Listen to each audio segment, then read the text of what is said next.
Hello and welcome to Stampscaping 101. We're going to finish off another stamp sketch from Nature Set number 29, Stamp Sketches, Testing, Stamp Testing, etc.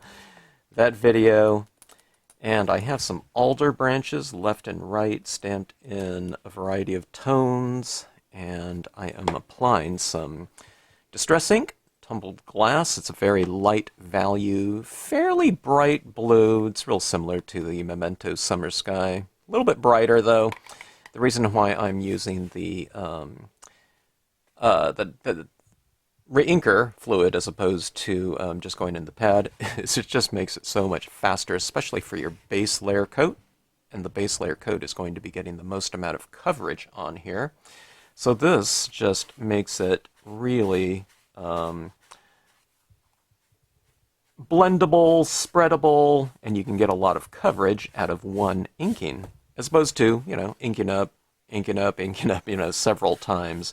The amount of ink that's just inherently in this paper towel here is going to do the trick as far as my coverage goes. All right, now what I'm doing here, this scene is going to be dominated by these alder branches in here, okay? All right, now I'm starting to smear a little bit of my imagery right here, so instead of streaking, I'm doing some tapping like this to apply the ink. I have some of the black on here now, but that's not going to matter, okay? Because I'm going to be using so much other color, okay? So do you see the difference between applying ink one way and the other? When you're making surface contact and you're kind of dragging across that way, it's going to be more prone to potential smears if the ink isn't hard set, okay?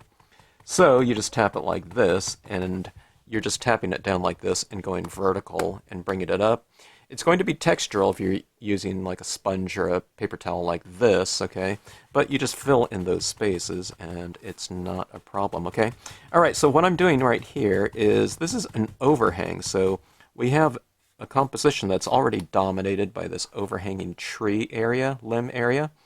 So what I'm going to do is I'm going to make this look as if we're kind of standing underneath a pond, very quiet and intimate composition with just these little ducks down here swimming around together. And the overhang here, it's a fairly dominant type of look. You don't have to use these images like this. I mean, we can have, all kinds of different things going on in the background, and you can have these leaves coming in from the side or whatever, or just less of them. I really filled it in here. But it really makes for a really great kind of top-heavy composition, okay?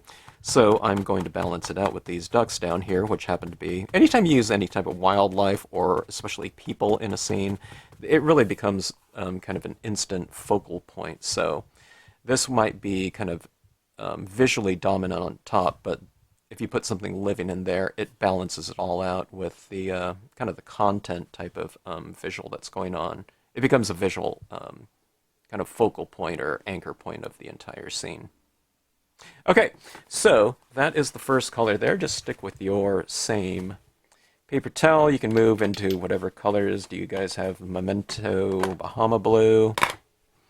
Here's a Distress Ink Mermaid. I don't know what inks are more popular, but I don't know, maybe a lot of people have Distress. Let me just put a little bit of this Mermaid Lagoon. Now I'm putting less ink this time because, I've already saturated this area of this paper towel with the tumbled glass, so you want that next ink to kind of blend in with that a little bit, or a lot, so you get some incarnation of the Mermaid Lagoon and tumbled glass, or whatever inks you happen to be going with.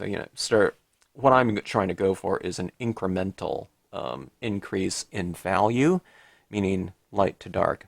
If I don't have to, I don't want to jump from something like this tumbled glass to, a super dark navy blue, if I have the other colors to go with. You can, but this just makes for a much richer color palette, lighting palette, by going with those incremental changes, okay?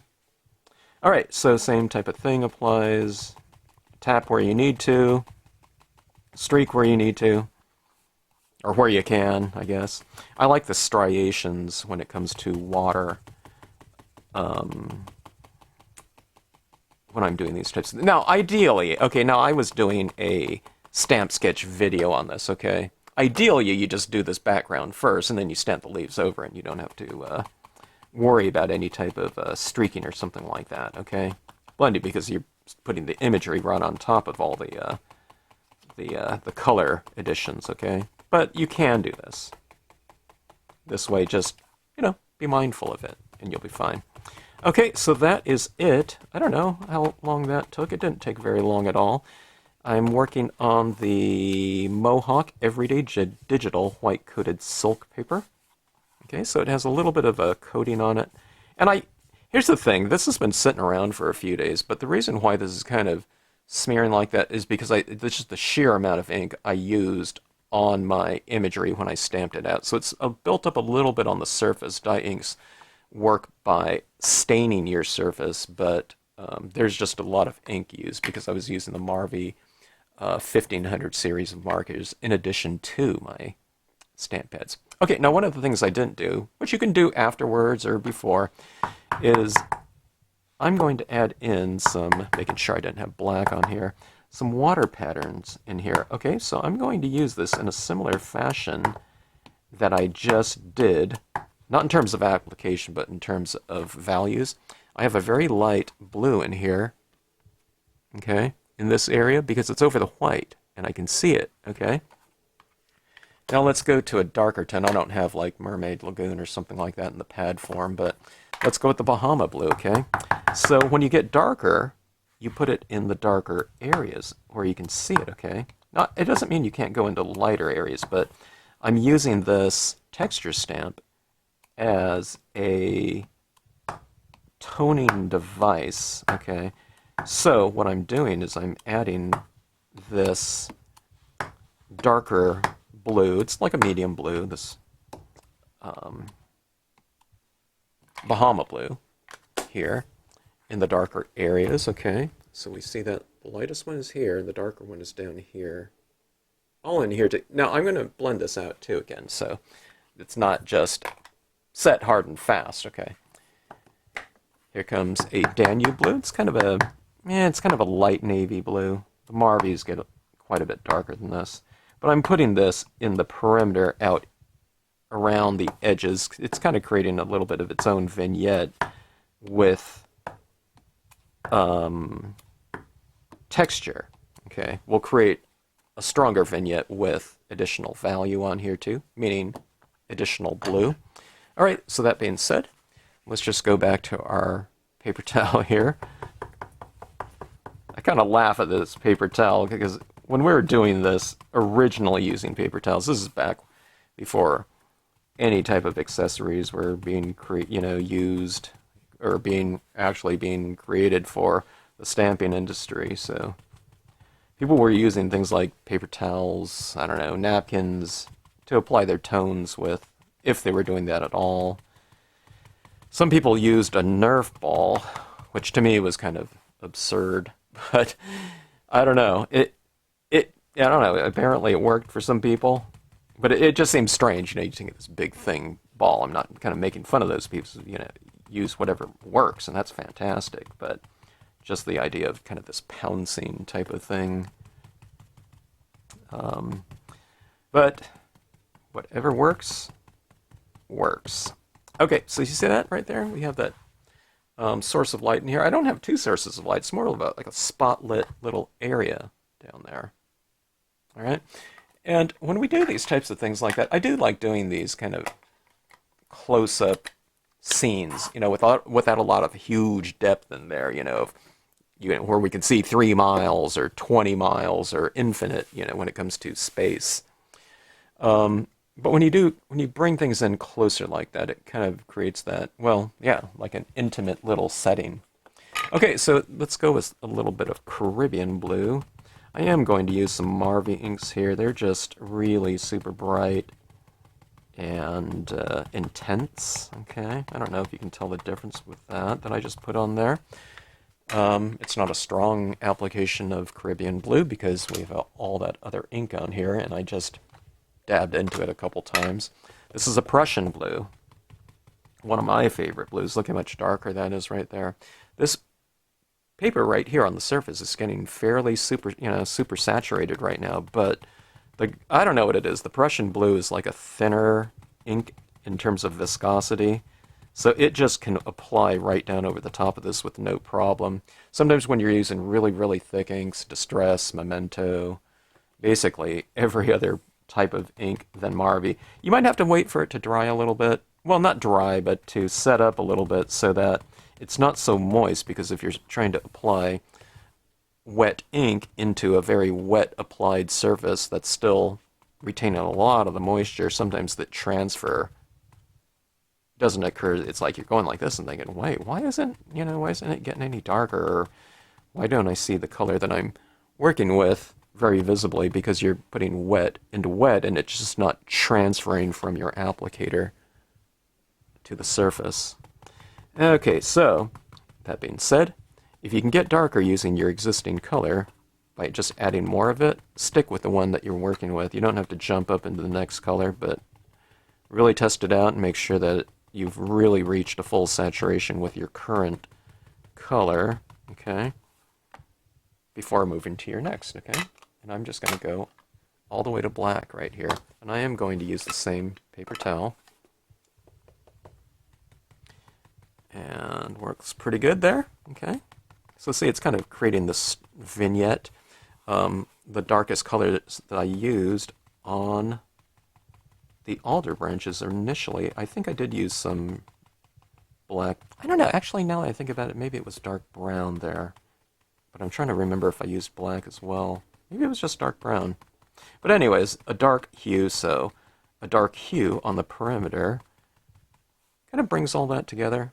And again, it's creating a nice strong vignette. The darker you go in an area of your card, the lighter the lights are going to seem. So it doesn't mean you always have to go real dark. I do like real pastel looking scenes and any kind of things. But if you want to go for high contrast and lighting, then go for your strongest color contrasts, such as white and black. Meaning you retain the white and you add the black, okay? But you can go with any kind of incarnation in there too. You know, if you filled in all that in with, you know, your lighter blue and it's no longer white, that's fine. You just have less contrast. Sometimes it looks more interesting that way too. It looks more like a foggy day or something like that, rather than, you know, kind of a strong spotlit area of kind of an unbroken, you know, streak of light hitting in there. All right, so this is almost done, believe it or not. Okay, it's not too painful of a process. Just get your kind of your, you know, get a hold of, you know, your feel in terms of your application of ink. How much ink you have on here makes a difference. It makes a difference as to how you apply it. So, okay, but what I'm always doing is I'm just testing it, so I don't have to kind of, there's not so many variables. I test it on the outside like this. You know, keep aware of how it looks when you're applying it. You don't want, you know, kind of an application process where it's very obvious, where just one tap, it's like really a definitive super dark black. Okay, you want it to where you can kind of dab it like this, and it's almost like you're applying like kind of like a powder, you know, amount of pigment onto something, you know, not just like this, you know, super hard set, like brush calligraphy type of application of media, where once you put it down, it is set. You know, this is much more of a gradual process, and therefore makes it a much more controlled and easier process in my mind, because you can get what you want, you know, with about 10 taps of very controlled, transfer of media than one kind of really precarious one, or fewer precarious ones. All right, this is my little ducks right here. That's what they look like right here. Look at my old wooden version of it, okay? And it has this perimeter of black, or not black, but I'm going to ink these up in black. So I'm going to wipe all this off after I ink it up. Actually, I'm not going to wipe it all off. I'm just going to dab off some of the ink. Okay, so it looks like that. But see this area around here? This area is really light in here. I have this area in here for a reason, though, but it's so it can transition out from the ducks. But in this case, it's a very light area that I'm going to be stamping them in. So I'm just taking my dry paper towel. You can see how much I'm kind of taking off right there. And I'm taking some off around here, so that when I stamp it out, my ducks are nice and dark and with a lot of contrast, but the shadow area around them kind of transitions from darker to lighter into that light surrounding it, okay? Nice light, even pressure when you're stamping these out, okay? I'm saying that because if you stamp out larger imagery, sometimes people get to the smaller imagery and they use the same amount of pressure on a very small stamp as their bigger ones, you know, which, you know, we might be standing up to do. Not these alders here, but I'm just talking about just in general. All right, so there are our little guys there. See that? Isn't that kind of a nice little charming? See, this would be perfect for a little quote stamper. You put a word stamp on another piece of paper, and then you mount it down here, you know, with your formatting. Maybe I'll come up with something. I'll figure out some kind of formatting for this card here, actually. And that being said, I think what I'll do is I'll just let this dry. I'm going to let it air dry, and then I'm going to go into my ducks and hand color and put a little bit of shadow underneath them. And then we'll format this into a card, and we'll figure out some kind of word stamp to go down here. I don't know. It seems like it's like a, oh, I don't know. It seems akin to something like poetry or something like that. It's just a very quiet, intimate little area here that can use some kind of stamp piece or something like that. Would be good. You know, even if it's just a word as opposed to like a whole quote. So I'll figure it out, and we'll get back to this in a bit. Okay, we've allowed this to dry a little bit, or a lot. It's been about an hour or so. Okay, now remember, this isn't glossy cardstock, but we can spray this to give it, I don't know, whatever type of look we want. We could give it a kind of, I would stick to the spirit of the paper itself and give it kind of a low sheen to it in the form of a spray fixative as opposed to like a glossy acrylic coating. I just think that would be the best. I mean, but you can do whatever you want. If you don't have any spray sealants, no problem. You don't have to use it. Or you could just use something like you can totally make, do with, I don't know, people use hairspray, but that's what some have used in the past. Okay, now what I have here is a little piece of iridescent. It's not quite white, but it's, I think it's bear grass, metallics. You can use just another piece of white cardstock too. Okay, I just use this paper that has a little bit of sheen to it. It's kind of in the spirit of, the surface itself.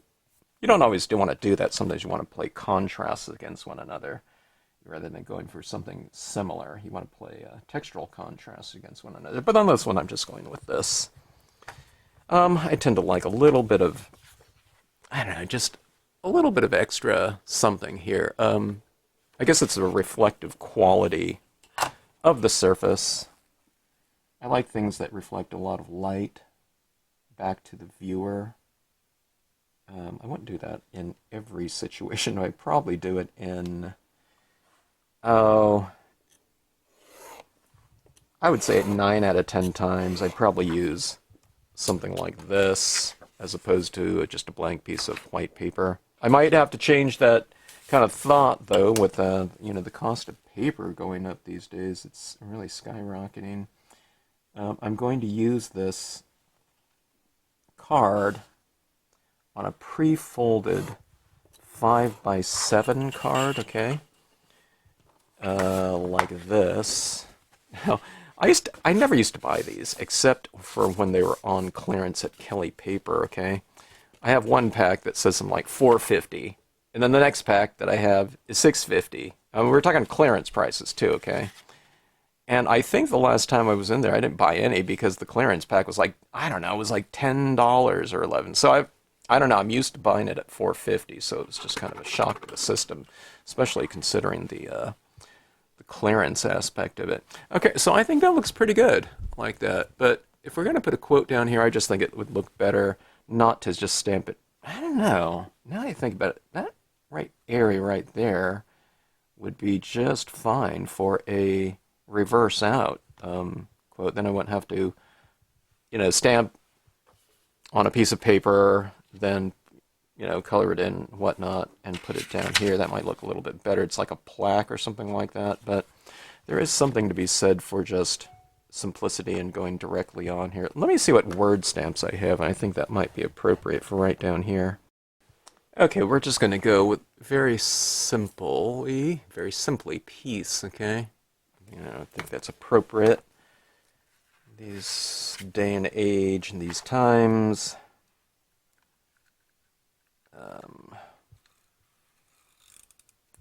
Let's get this mounted up here.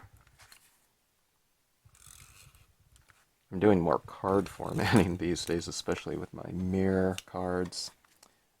So that I bought a huge amount of these. These things have a refills that I didn't know about until fairly recently when I looked up the tapes again. I had no idea. I barely used any tape over the last 20, 30 years. Sometimes, but rarely ever. Although I do need to format my scenes into cards more often. It just looks a heck of a lot better. Okay, before I put stamp in this stamp down here, this piece, I was thinking about coloring in some of these ducks. Nothing too crazy. Maybe going with we can go with like a mallard type of look. So let's go with let's take this right here. And it's going to be a little bit subtle, okay, because there's not a lot of space for color here on these ducks. Let's see, let's go for a little bit of brown here on this one. I'm looking at my computer right now, referencing the color formation. See, this one will be the female one, a little brown and earth tones to blend in with her surroundings. Okay.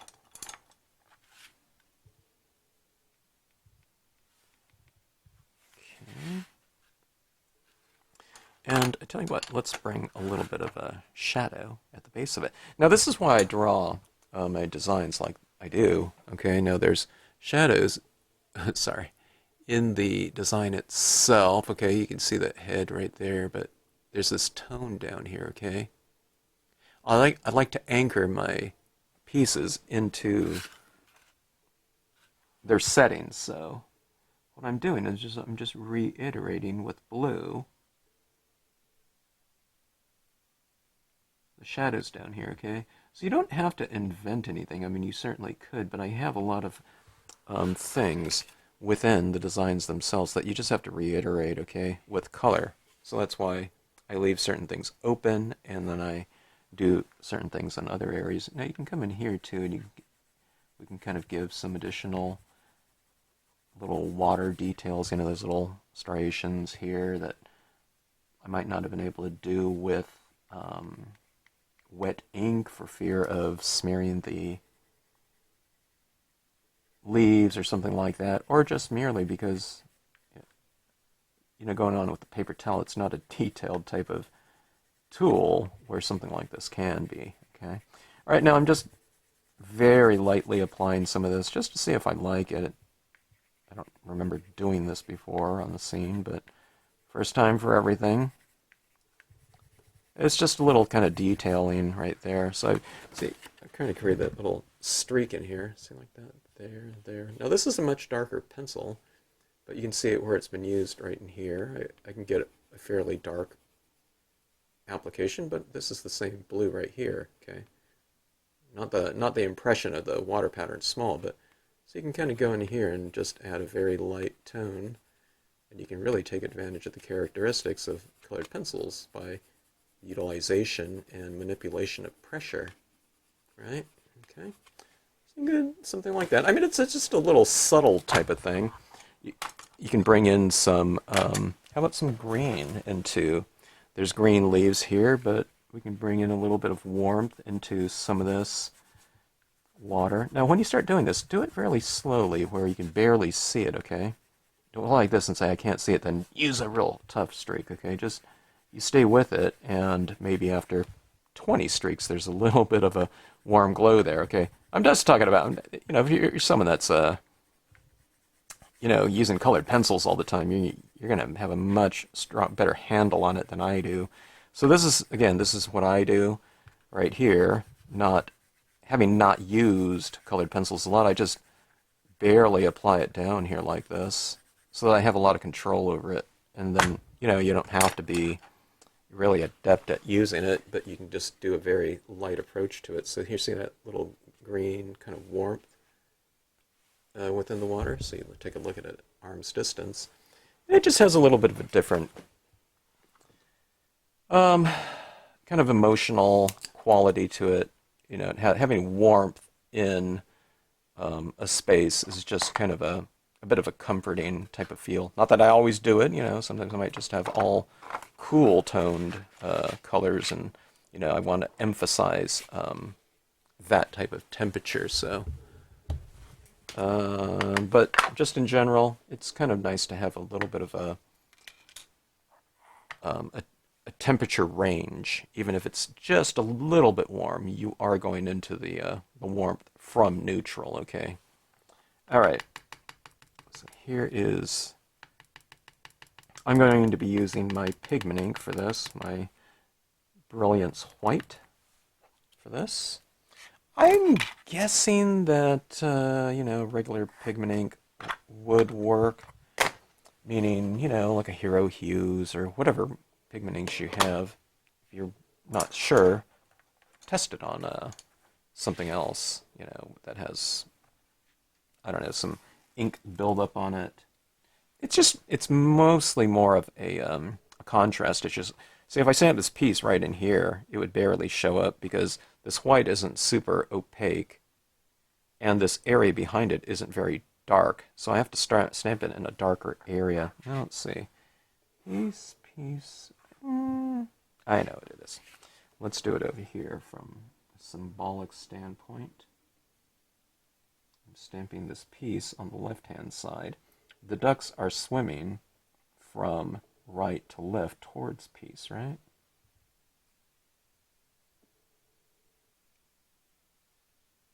Kind of holding it down, allowing the ink to transfer. Don't press super hard with things like word stamps. You don't want your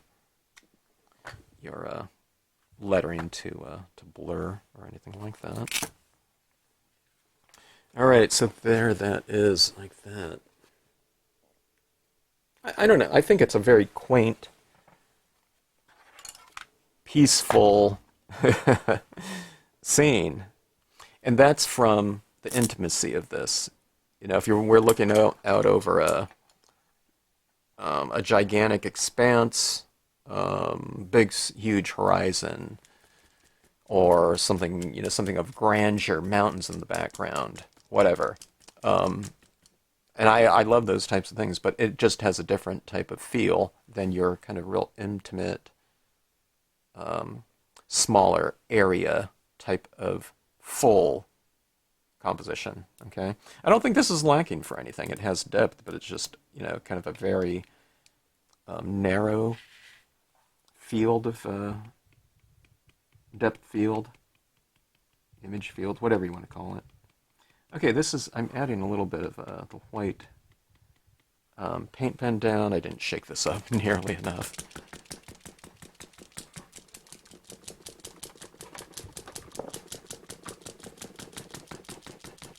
Now this isn't going to show up too much here because, oh, well, that one stood out.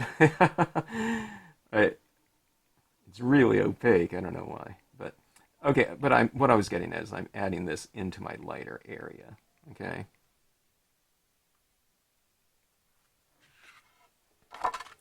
Let's add a little bit in the back. I won't go too crazy with this. I'm gonna utilize this in the shimmering water area.